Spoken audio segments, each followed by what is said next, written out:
Welcome to Tiffany Teach Tuesday. Today I'm going to talk about a very important topic that affects everything that we do in this country, voting. And in particular, why we as African Americans should be out voting today if we have not already voted. At one point, African Americans did not have the right to vote. It wasn't until after the Civil War,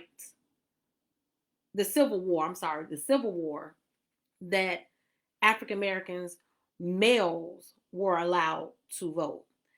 So during the civil rights movement, during the Civil War, after the Civil War, there was a Civil War amendments, the 13th, the 14th, and the 15th Amendment. The 13th Amendment abolished slavery. The 14th Amendment granted African American citizens the right to vote, a right to citizenship. I'm sorry. The 14th Amendment granted the African Americans citizenship. And the 15th Amendment outlawed discrimination in voting based on color, race, or previous condition of servitude. So it didn't grant us the right to vote. It just abolished them, allowing us not to allow us to vote.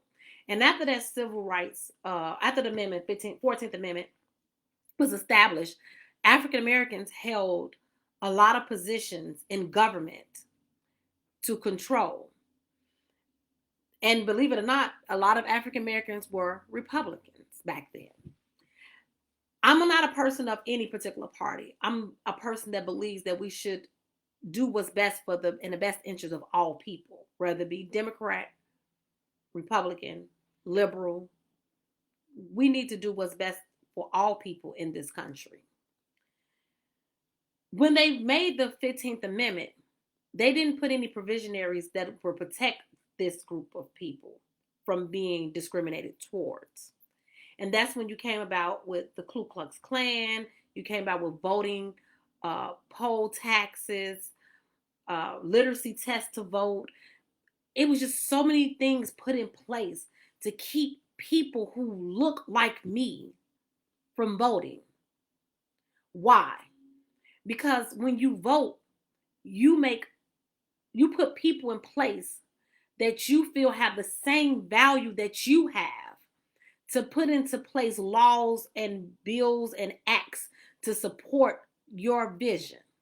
So it's important when you're complaining about fair housing not being fair, discriminatory things in housing, when you complain about being pulled over, the senseless crimes that are happening to African Americans. This is the time now that we exercise our power, which is to vote people in who will have and make decisions that benefit your beliefs and cause. So in March 7th of 1965, on the march from Salem to Montgomery, people were hosed down, tear gassed, and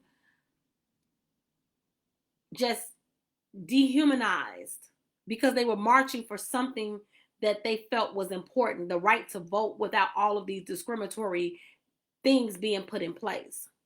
It was televised, and Lyndon Johnson, the president at that time, felt that this was just devilish behavior by government officials of people who were again elected in office.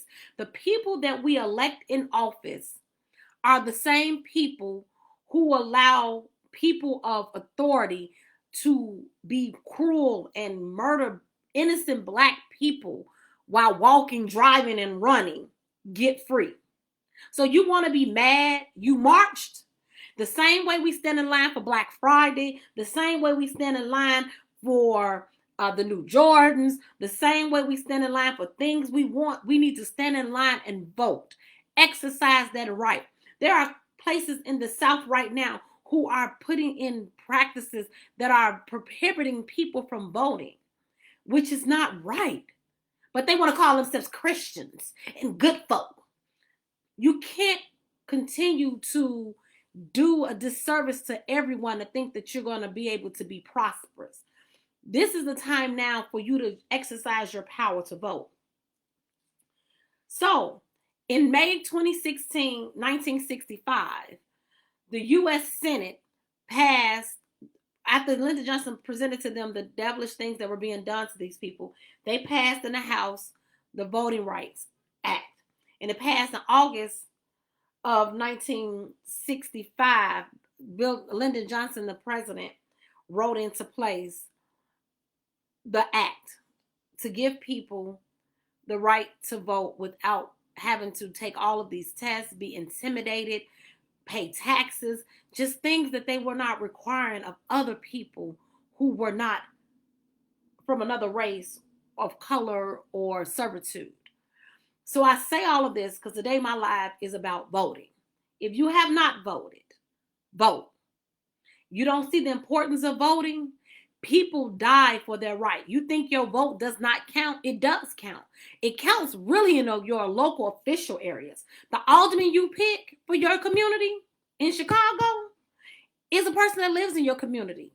So you need to make sure that person that's living in your community has the same values. So he or she can vote into place things and put in things in the community that you feel is a good fit for your community.